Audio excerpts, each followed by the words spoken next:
Olá, você vai ver nesta edição do Câmara Rio Notícias. Vereadores do Rio aprovam um projeto de executivo que implanta o Parque Municipal Sustentável da Gávea. Maio Laranja. Nessa terça-feira foi celebrado o Dia Nacional de Combate ao Abuso e Exploração Sexual de Crianças e Adolescentes. E no Dia Internacional dos Museus, o Carioca ganha um presente: a reabertura do Museu Histórico da cidade. Não saia daí, a gente volta já. O Parque Municipal Sustentável da Gávea pode virar realidade. A gente começa esta edição do Câmara Rio Notícias falando de um dos projetos aprovados na sessão plenária dessa terça-feira. Outras propostas também foram discutidas. A sessão teve início com a discussão do projeto de lei de autoria do vereador Felipe Michel, que cria o passaporte carioca de imunização. A proposta de identificar as pessoas que já têm anticorpos para a Covid-19 e liberá-las para circular na cidade sem restrição acabou adiada por 2 sessões. O projeto de lei de autoria do vereador Raimon sobre a construção de telhados verdes em novas edificações e reformas de coberturas no município foi discutido. A votação foi adiada por 2 sessões. Na pauta de discussões foi apresentado o projeto de lei de autoria do Poder Executivo que estabelece condições de implantação e manutenção do Parque Municipal Sustentável da Gávea, terreno de 25 mil metros quadrados, localizado em uma área de mata preservada.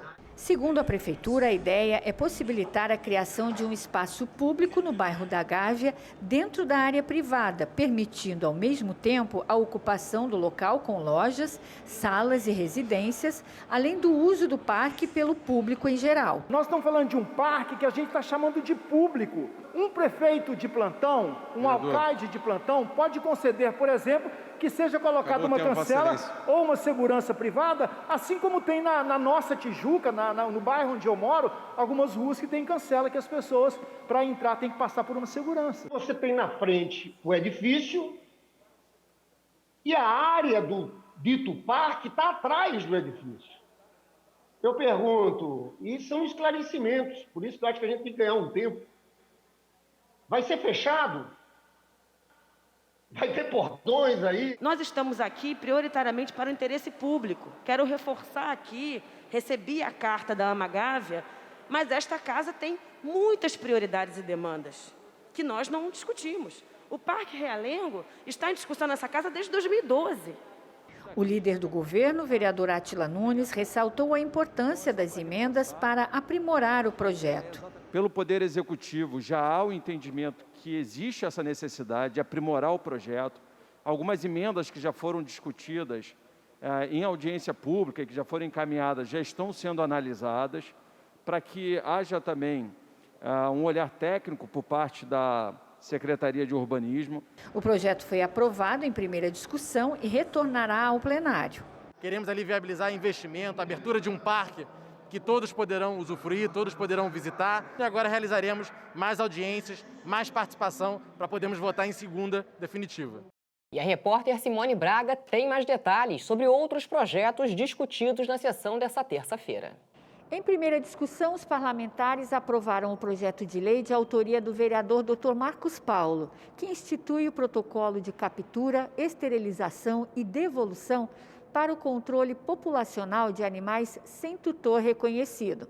Atualmente, o protocolo é praticado por mais de 40 países no mundo.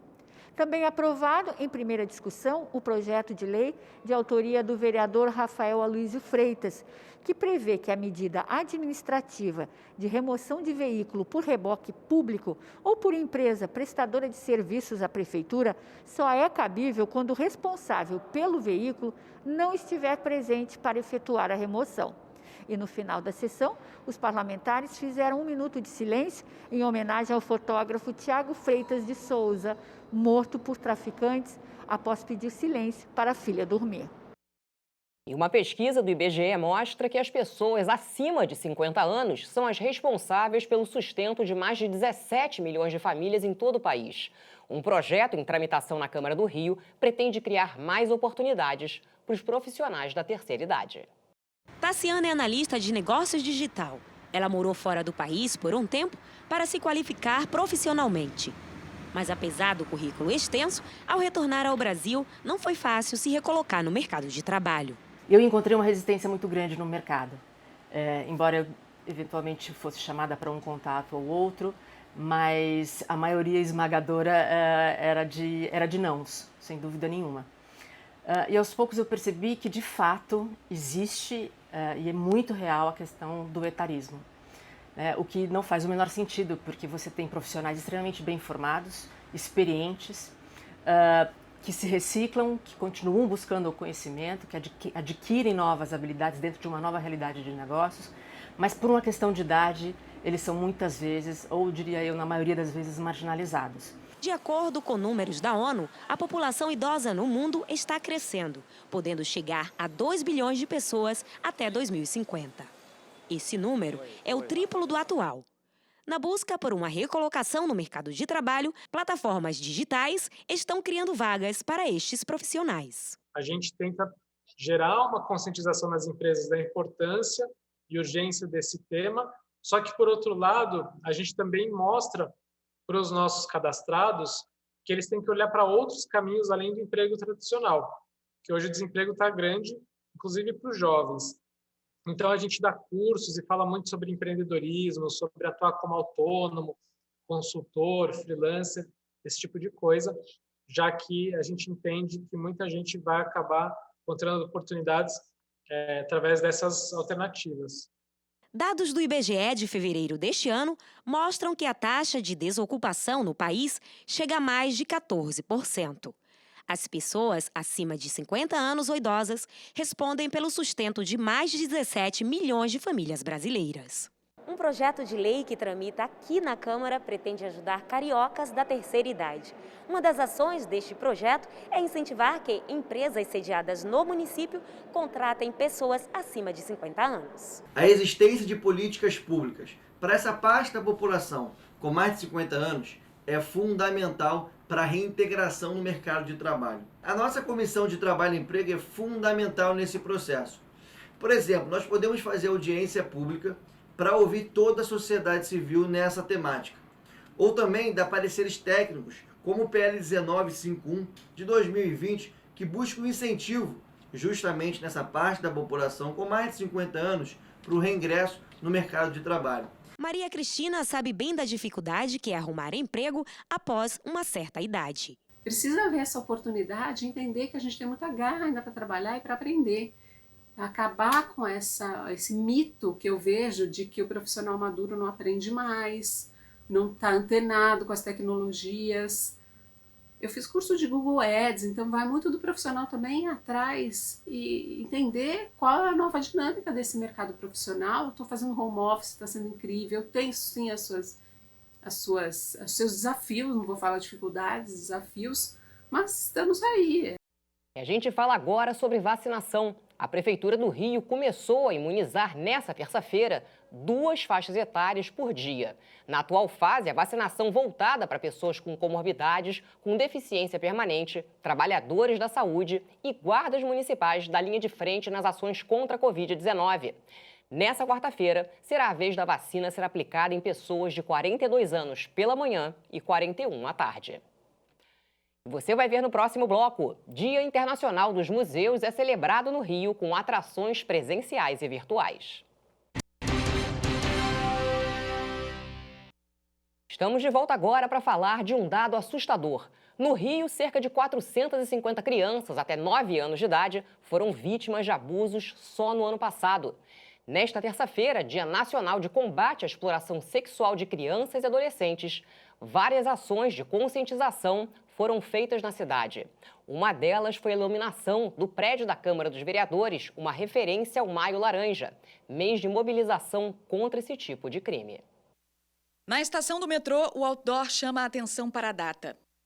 Em Copacabana, encontramos outros cartazes. Hoje, a Prefeitura do Rio realizou uma ação no bairro para informar a população sobre o Dia Nacional de Combate à Exploração Sexual de Crianças e Adolescentes.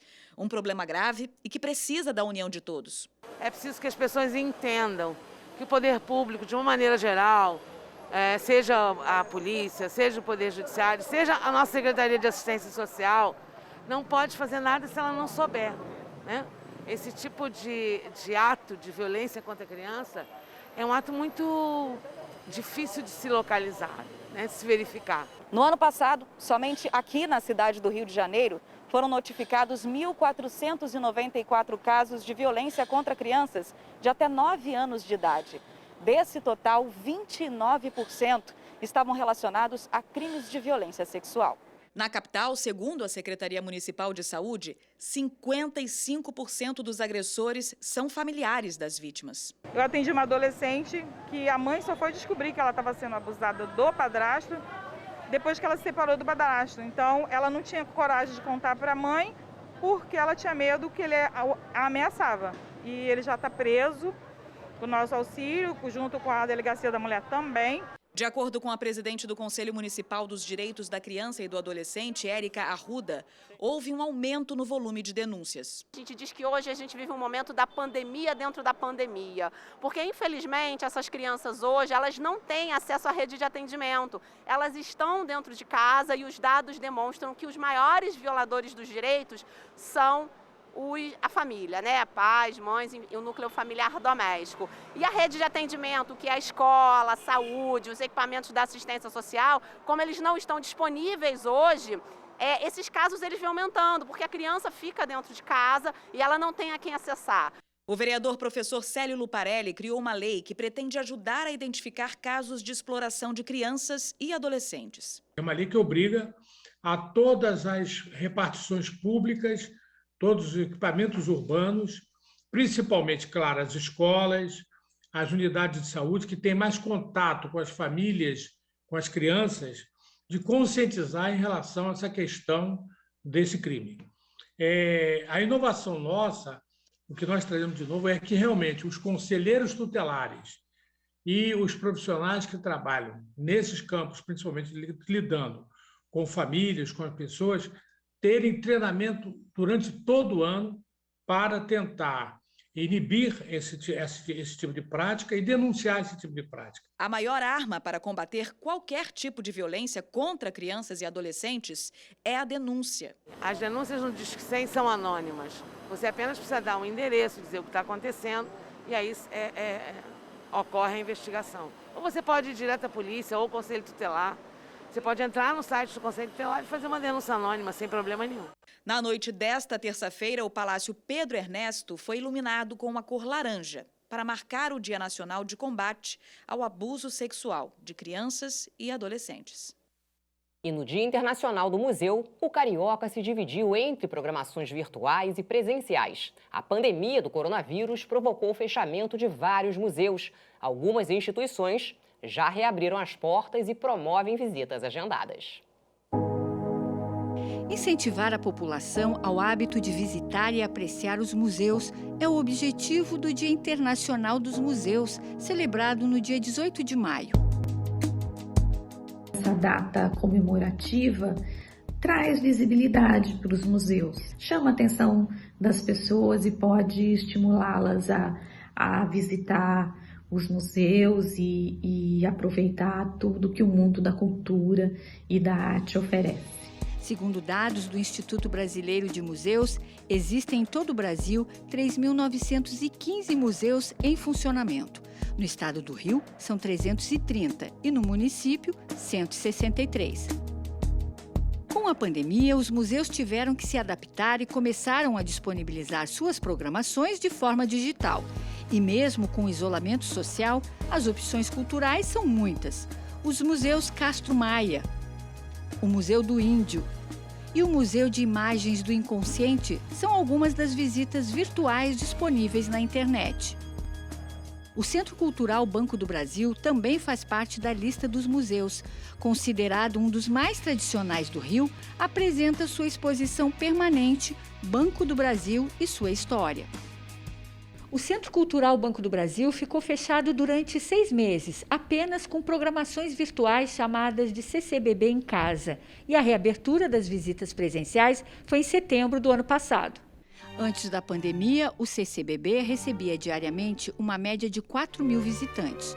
Hoje são 500 visitas por dia e todas agendadas. Nós começamos a investir muito em levar cultura para para as pessoas, em manter o contato com o nosso público de forma digital e a produzir visitas virtuais às exposições, peças de teatro adulto, infantil sendo transmitidas via internet, mostras de cinema 100% digitais. A criação do Centro Cultural Banco do Brasil contribuiu muito para que o centro se tornasse numa região importante para a arte, para a cultura e para o turismo, que é uma fonte de renda tão importante para a economia da cidade. No dia 18 de maio, também é celebrado o Dia da Luta Antimanicomial. Idealizado pela doutora Nice da Silveira, em 1952, o Instituto Municipal que cuida de pessoas com doenças mentais possui um museu com várias obras feitas pelos próprios pacientes como forma de terapia. Localizado no Engenho de Dentro, no Rio, ele estreia uma nova mostra virtual, a exposição 3 Artistas de Engenho de Dentro. Oferecer ao público um pouco dessa história, um pouco dessa arte, um pouco da nossa luta, né? E um pouco do que acreditamos que seja o melhor para a nossa clientela. Arte, cultura, lazer, né? Substituindo as práticas manicomiais. O presidente da Comissão de Cultura, vereador Raimon, ressaltou a importância da celebração da data. E nós precisamos celebrar.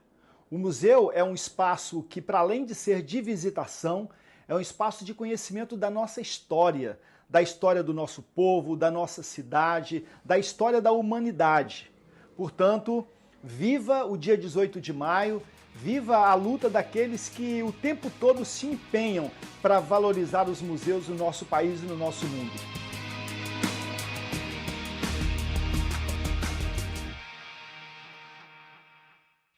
E no Dia Internacional dos Museus, os cariocas ganharam um presente. Após 10 anos fechado, o palacete do Museu Histórico da cidade foi reaberto.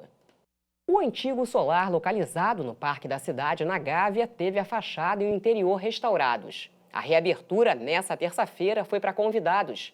À espera deles, uma exposição com 482 peças do acervo de 24 mil itens do museu. O prefeito Eduardo Paes participou da reabertura das atividades no Palacete, acompanhado de secretários municipais. Isso aqui não é equipamento estatal, não é da prefeitura, é um equipamento público. Pertence a todos os cariocas, pertence à cidade.